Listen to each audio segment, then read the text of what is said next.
Chhattisgarhi video देखने के लिए हमारे चैनल को सब्सक्राइब करें और दबाएं इस बेल आइकन को ताकि हमारे वीडियो के नोटिफिकेशन आपके पास पहुंचे सबसे पहले।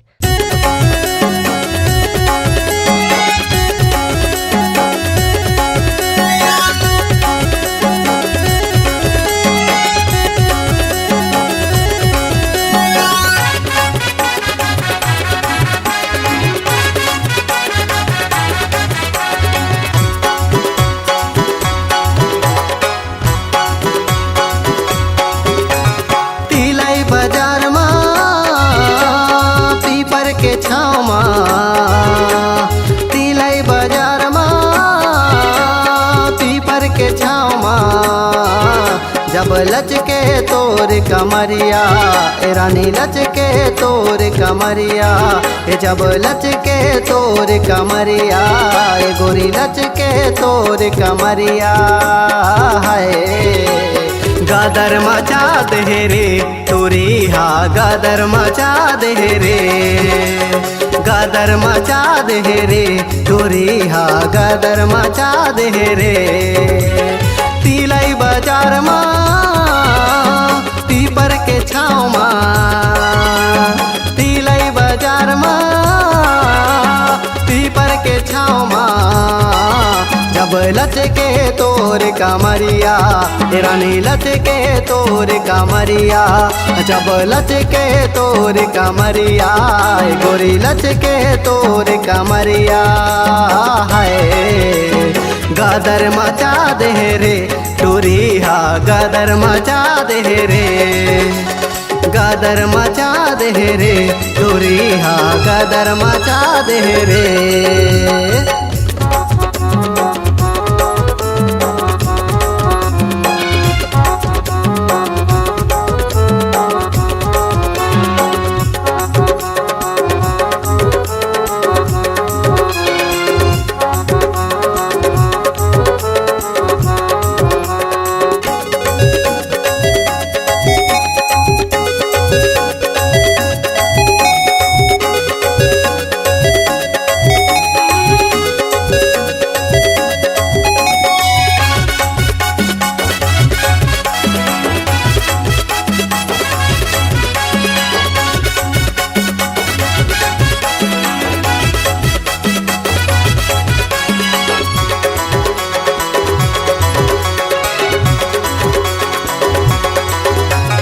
उम्र 16 साल टूरी हो गए जवान उम्र 16 साल टूरी हो गए जवान दिखे माँ बवाल टूरी रेंगे माँ कमाल दिखे माँ बवाल टूरी रेंगे माँ कमाल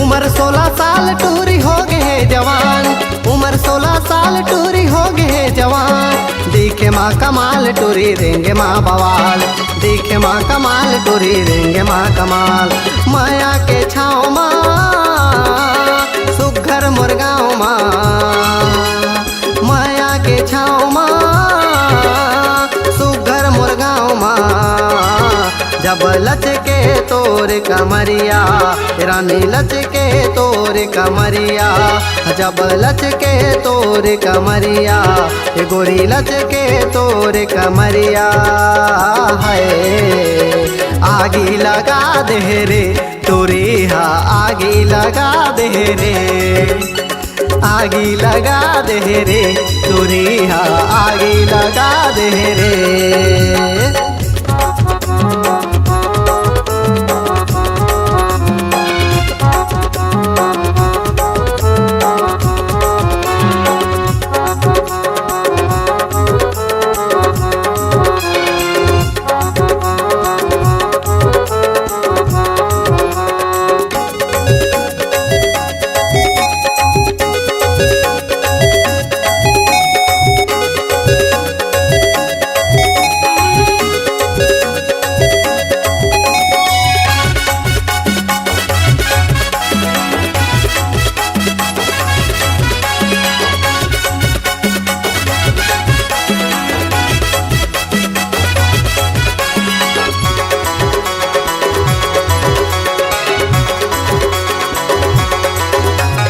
दिल के धड़कन मालिक लिखे तोर नाम, दिल के धड़कन माँ लिखे तोर नाम।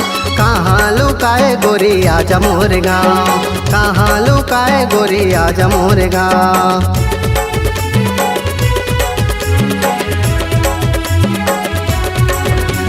दिल के धड़कन माँ लिखे तोर नाम, दिल के धड़कन माँ लिखे तोर नाम।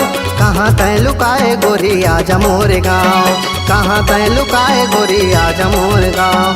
तागा के तीर माँ जांजगीर के बीच माँ, तागा के तीर माँ जांजगीर के बीच माँ। गोरी हावे मोर गाँव, गोरी हावे मोर गाँव, गोरी हावे मोर गाँव, गोरी हावे मोर गाँव। है गदर मजा दिही रे तोरी हा, गदर मचा दिही रे, गदर मचा दिही रे तोरी हा, गदर मचा दे रे।